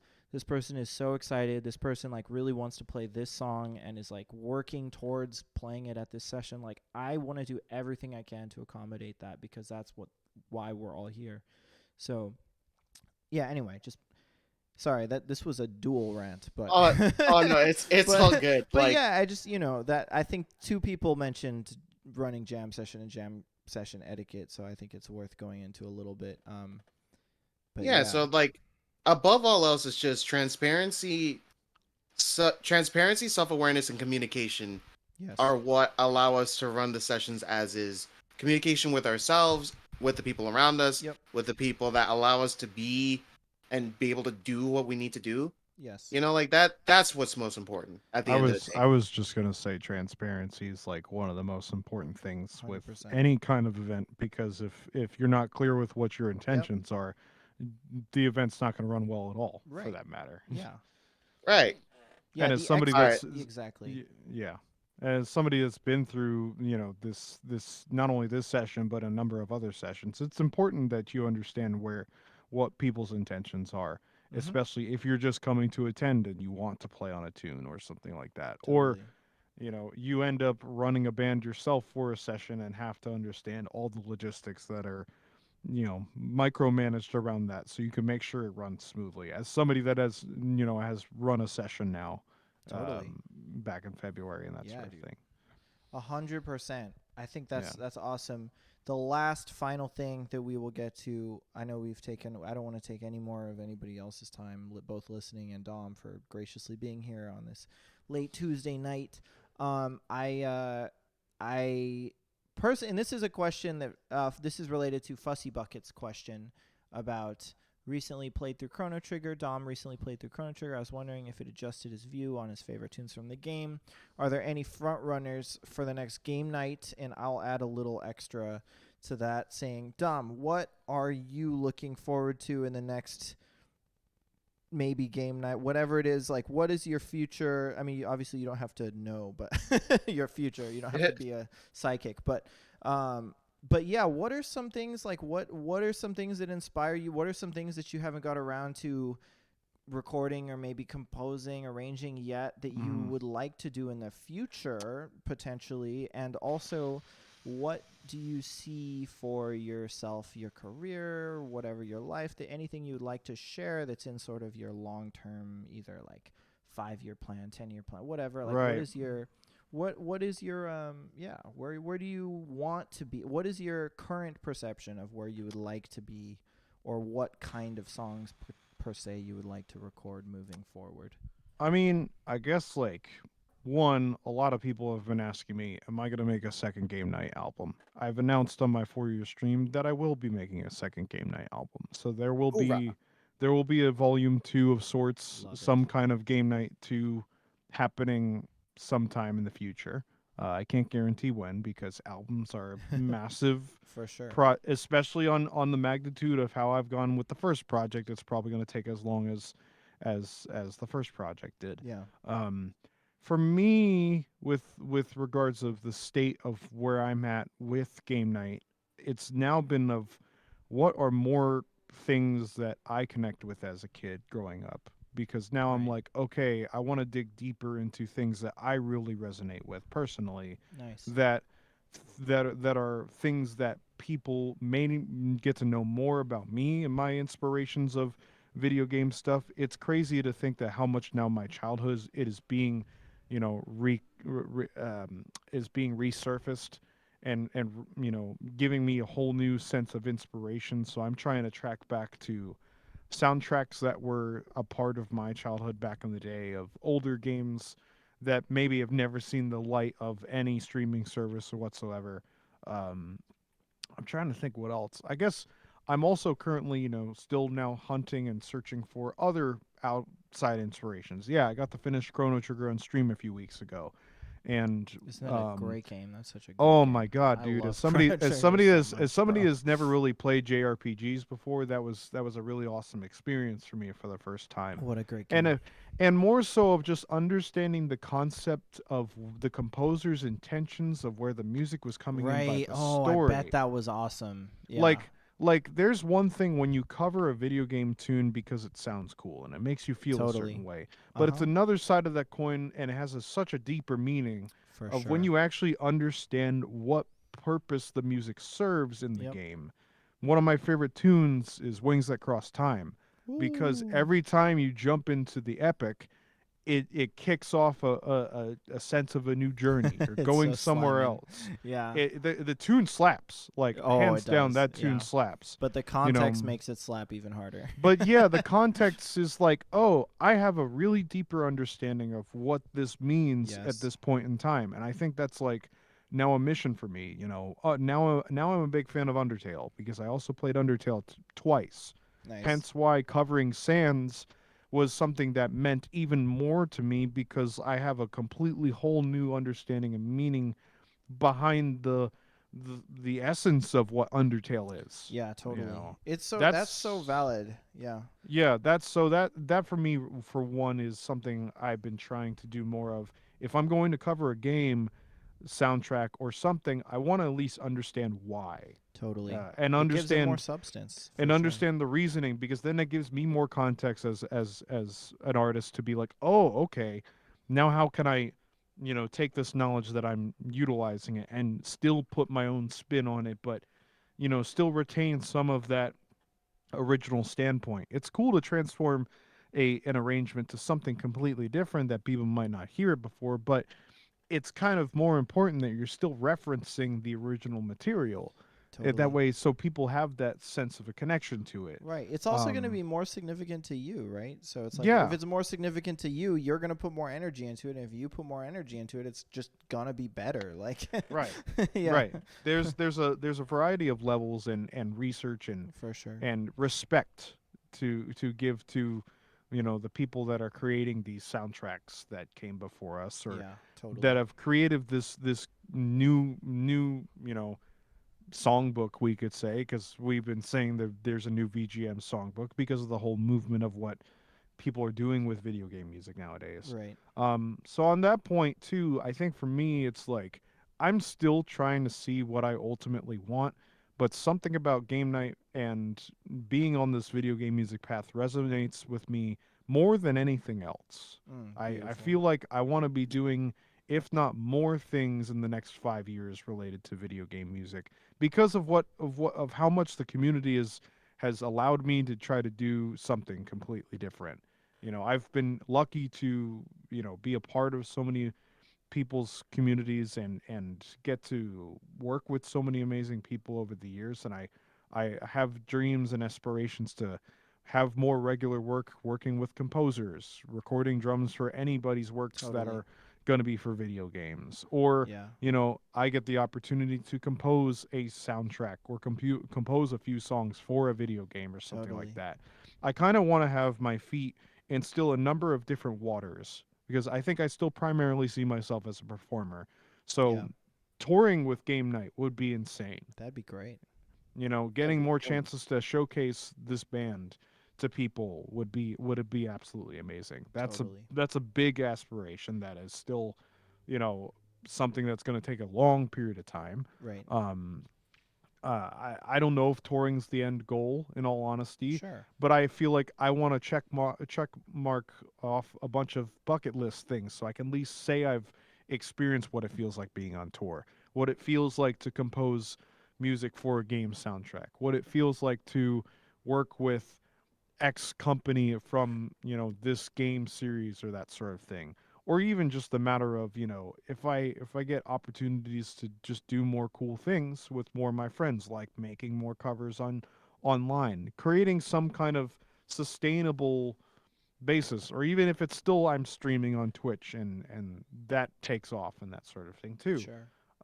I've kind of kept my mind open to a number of possibilities, but I'm now in a phase where I want to kind of dilute and focus in more on a few particular things that I'm truly passionate about because I feel like that's where the real essence of, you know, success, I guess we could Sure. say. Yeah.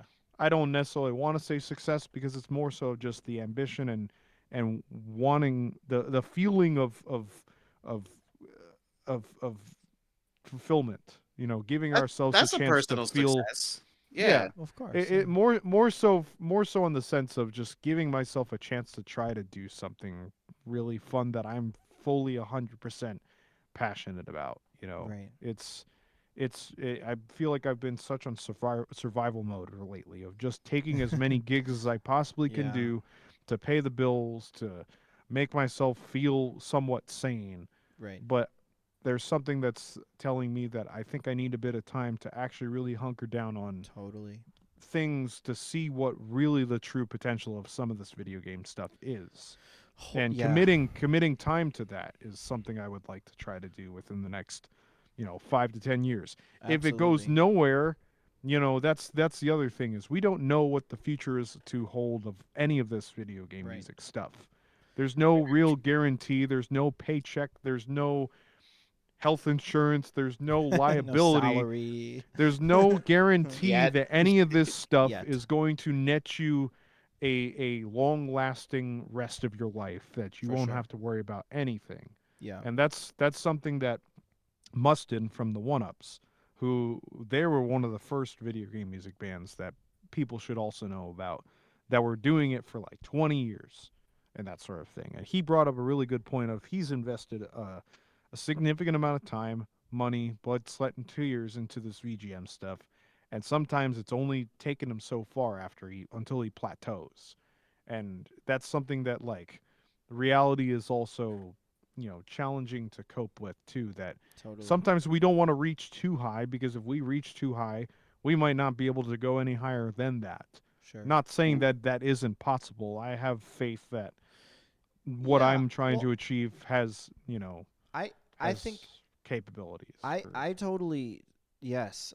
First of all, yes, and second of all, I think that also has a lot to do with there is like an internal and an external marker for a lot of things that we do, right? Like something plateauing, I think plateauing happens when the external and the internal are not in sync with one another. Hmm. Like our relationship to something, like maybe I have a goal to make X amount of money, right? And then maybe Right. I have a goal to completely separate from money. Maybe I have a goal to develop a specific artistic vision or project or craft, right? And and I think a lot of people that dive into something like this like sort of mix the two too much, like or Hmm. and then or as a result like sort of lose a sense of like they lose their gauge on which one is at what point. Like I think seeing like when money becomes too much of the priority, it can feel like a plateau if you start making a lot of money, because then you've lost the energy, like you've no longer you've lost balance of the creative ambition, right? So Yeah. it's like, because you've put too much effort into the money part, that it's become out of balance. The external, which is what I call the money part, becomes too, it's like EV training your Pokemon, like you don't want to put If you too put much. to You yeah. don't want to EV one stat too much, because then another stat doesn't, like, is it not always, we have a limited amount of energy, right? So it's like, if you put 80% of your energy into just the creative, you're going to be dissatisfied with the money You and the can't put financial a yields, because you haven't put the energy into getting the money. Vice versa, Yeah. if you put 80% of your energy into making money, you're only going to have 20% left to focus on what makes you happy creatively. So I think that is the eternal struggle Yeah. that every artist faces, especially artists slash working musicians that are like doing both things, like Yeah. those of us that generate our income from the craft that we also use to generate our art, that's the challenge that we always face. That's the challenge I find myself in right now. Yeah. But most importantly, Same. I'm trying to only do things that I am going to be fulfilled in, making myself happy, because For sure. I recognize how valuable my time is, and I want to make sure that I'm doing things that I know Totally. is going to not only be beneficial for my career moving forward, but more so that I'm just getting something, I'm just getting good feelings of what I'm doing, that I know it's worth, Beautiful. the time. And also, if it's also being with friends, I'm not going to say no to being around Of friends course, yeah. and that sort of thing too. That's so valuable too. Yeah. All right, where can they follow you, Dom? Give us your socials. Where can they at you? Yeah, give us your handles. your social medias. All the Yes. places. So if you guys find me anywhere at Dom Palombi Music, on Twitter, YouTube, Twitch, Facebook, if you use it, Instagram, TikTok for that matter.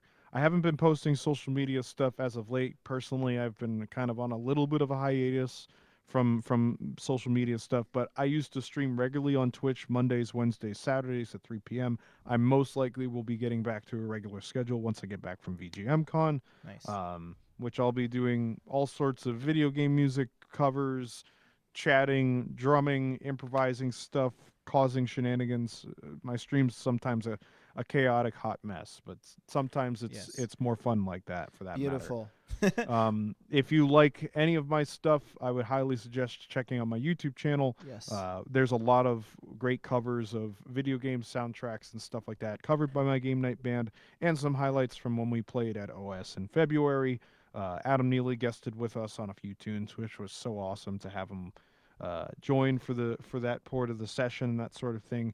And I have some more Game Night gigs coming in the few months, so keep Cool. up to date with me on all places on the internet and that sort of thing. I have a Discord server too.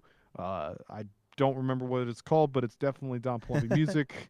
So if you find me on social media, you want to join my Discord, join the conversation, Yes. just send me a message and I will send you an invite link to that. Yeah, or if you're in our Discord and you post, we'll link it to you here too. Also, we'll put a link to it in the unless you don't want In us the to, we'll in the description. description. We can link all of anything you want us to link in the description of the video. We will. Yeah, but pretty much all over the internet. If you search Dom Palombi, you'll probably find me. If you find somebody else, please tell me, so that way I can know that there's an imposter out there. There's an imposter among us. Among Uh, it's back. All right. Real quick, I want to take some time to thank our lovely patrons Thank you. for Thank you, this month. patrons. James Murray with the 5. Thank you so much. Mira by Night. Thank you so much. Woomy, the wonderful Woomy, of course, The goat. with the 5. Thank you so much. Bradley Bartleson. Thank you so much for the 5. Ooh, we love it. Jay Daster with the 10. Of course, a Yes. regular to the session. Nick Spinoza with the 5. Thank you so much again for the 2 month patron giving. Thank you. John Bowler, a true legend to the sessions. Session legend. With a 15. Thank you so much. And then Side Dishes, our first patron with the 10. Thank you so much. Thank you guys so much. You really we really can't express how much we appreciate you all, and all of this content will be fully accessible to you. And yeah, feel free. There's going to be other future perks coming up in the Patreon, so stay tuned for that. And yeah, have a great night. Thanks so much, Dom. We really appreciate you doing this. Shango, Shogo, thanks for having me. It's a blast to be chatting with you all for the VGM Jam Sessions podcast. Thank you all for listening. Thank you all for supporting just this community, and not only just, you know, us, but more importantly, just thank you for being a part of what we feel like is something that is truly awesome, that we all really enjoy. Heck yeah. You know, that's the most important thing that I feel like is the biggest part about the video game music stuff, is everybody loves this stuff because it's just freaking cool. And thanks for being cool people. Amen to that. We'll see you guys May 5th. That's our next session, and see you soon. Thanks again. Bye. Thanks, everybody. Peace out.